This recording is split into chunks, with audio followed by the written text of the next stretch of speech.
রাজ্যে পরিবর্তন এসছে সরকারের।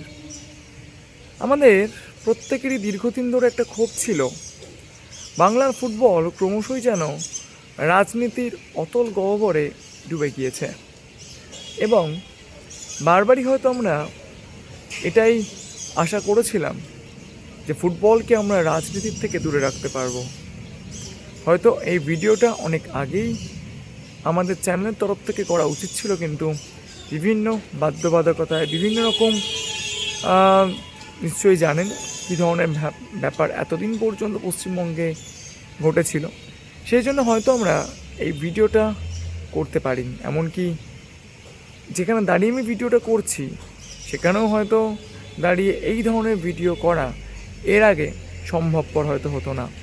কিন্তু যেটা গুরুত্বপূর্ণ বিষয়, যেটা মোদ্দা কথা, এই যে মোহনবাগান ইস্ট বেঙ্গলে রাজনীতির আনাগোনা, তার জন্য সদস্য সমর্থকদেরকে বিভিন্নভাবে বঞ্চিত করা। এক সময় ফুটবল খেলার টিকিটের দাম ছিল 50 টাকা, 100 টাকা, এখন সেটা গিয়ে দাঁড়িয়েছে 250 টাকা, 300 টাকা। এই যে ইস্যুগুলো নিয়ে বলার লোকের বড়ই অভাব।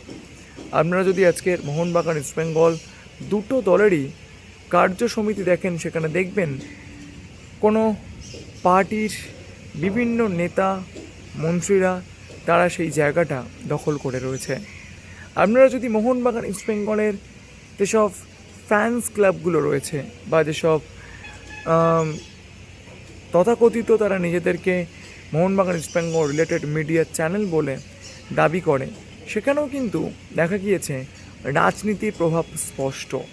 এবং শুধুমাত্র এই যে মোহনবাগান ইস্ট বেঙ্গলের কার্যকরী কমিটি বলেই নয়, তার সঙ্গে সঙ্গে এই দুটো দলের খবর কারা করতে পারবে, খবরটা কীরকমভাবে করতে হবে, সেই সমস্ত নির্দেশিকা কিন্তু নিয়ে আসা হতো একটি নির্দিষ্ট জায়গা থেকে। আমরা প্রত্যেকেই চাইব রাজ্যে পরিবর্তন এসেছে এবং পরিবর্তনের পরে অবশ্যই এক পার্টি থেকে যে অন্য পার্টি আসবে, এটা খুবই একটা স্বাভাবিক ব্যাপার। কিন্তু এই যে থ্রেড কালচার, এই যে পৃষ্ঠপোষকতা, সেটা নিয়ে আর যেন কাউকে কখনো ব্রাত্য না থাকতে হয়। তার কারণ যাদের ব্রাত্য থাকার কথা তারা তো অলরেডি এখন ব্রাত্য হয়েই গিয়েছেন। নতুন যারা এসেছেন তারা যেন এমনভাবে আমাদের এই সমগ্র ফুটবল পরিসরটাকে পরিচালনা করতে পারেন, যার জন্য কাউকে আর কোনো থ্রেটের ওপর ডিপেন্ড করে কোনো কাজ না করতে হয়। তার কারণ সকলের জন্য নিয়ম একই থাকা দরকার, সমস্ত সমর্থকদের জন্য একই ধরনের নিয়ম থাকা দরকার। কোনো রকম পৃষ্ঠপোষকতা এবং তার সঙ্গে সঙ্গে থ্রেড কালচারের অবসান ঘটুক।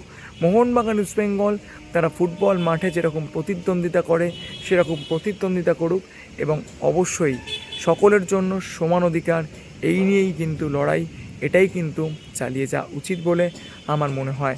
এবং অবশ্যই আপনাদের কাছে আমার একটা ছোট্ট বক্তব্য থাকলো, এই যে রাজ্যে পরিবর্তন আসলো, আপনি যে কোনো রাজনৈতিক দলের সমর্থক হতে পারেন বা আপনি একজন অরাজনৈতিক মানুষ হতে পারেন, কিন্তু স্বাভাবিকভাবেই রাজনীতি ছাড়া ভারতবর্ষে কোনো কিছুই হয় না, এটা আমরা প্রত্যেকেই জানি। কিন্তু আপনি যাই হন না কেন, আপনার কি মতামত? ফুটবল খেলাকে কি রাজনীতির থেকে দূরে রাখা দরকার? বিশেষ করে মোহনবাগান ইস্ট বেঙ্গল কি রাজনীতির ঊর্ধ্বে কখনো উঠতে পারবে? আপনাদের কি মতামত অবশ্যই কমেন্ট করে জানাবেন। আর যদি ভিডিওটা ভালো লাগে তাহলে চ্যানেলটাকে লাইক করবেন, শেয়ার করবেন আর সাবস্ক্রাইব করতে ভুলবেন না। Thank you so much to all of you.